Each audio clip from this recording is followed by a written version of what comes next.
IFM News. IFM News. IFM News. Lokal. Kalikago, maitiligan ang mga barangay ti Solson ang mapaduras ti pagsapulan dagiti residente babaan na iti agduduma a livelihood programa. Dahito iti inbatada niligan ang mga barangay President Honorable Noriel Pascuala. Kinunana, iti panagtugaw na kasbaro a presidente maipangruna ti pagsapulan dagiti kakailyan na gaput apatsyon na adaytoy ti pagrugya na tapno lalo pay adumuras ken promogreso iti nasa nga ili.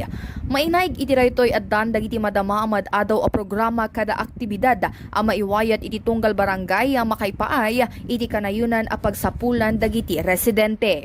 Kumanigidira iti sa mamanong barangay ngamin ma'am kaya't kung makuha ti livelihood kandi iti andaman nga pagsayatan ti lugar iso ti may isang kaya't kung i-down ti Sangguniang Bayan tapos kung may dyan ng mga barangay ko kaya't medyo na sila kahit kung may part ng market road nga ma-rehab iti provincial road.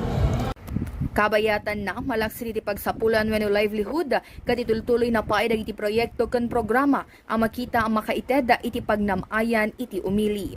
Para iti IFM News, Idol Bernadette Toledo, Tatak, IFM.